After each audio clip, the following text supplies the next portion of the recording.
सल्लल्लाहु अलैहि वसल्लम कब्र मुबारक में नमाज पढ़ते हैं? मैंने कहा जी हाँ। सवाल समझना, नमाज बगैर वजू की होती है?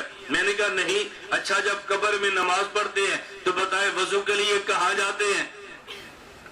बताए वजू के लिए फिर कहाँ जाते हैं? यही वो सवाल आते हैं जो दौरा तफसीरों में चलते हैं और हमारे लड़के नजरिया बदल जाते हैं, हम जवाब देते नहीं हैं। फिर बाद में क्या उनके दलाइल बड़े मजबूत हैं। मुझे कहने लगा रसूल अकरम सल्लम कब्र मुबारक में नमाज पढ़ते हैं? मैंने कहा जी हाँ। अच्छा, फिर वजू के लिए कहाँ जाते हैं? मैंने कहा जब रसूल अकरम सल्लम अपनी कब्र मुबारक में गए थे, सहाबाई किराम रजी अल्लाह अन्हुम अजमाइन ने हजूर को गुस्ल दिया था? कहते जी हाँ। मैंने कहा गुस्ल से वजू हो जाता है? कहते जी हाँ। मैंने कहा उसके बाद वजू का टूट जाना तू बता दे, वजू का करना मैं बताता हूँ। वजू का टूटना तू बता दे, वजू का करना मैं बताता हूँ। भाई जब टूटे ही नहीं है तो करने का मतलब क्या है? अब कोई सवाल बचता है? मैं बता रहा था कभी सवाल का जवाब होता है और कभी सवाल पर सवाल का जवाब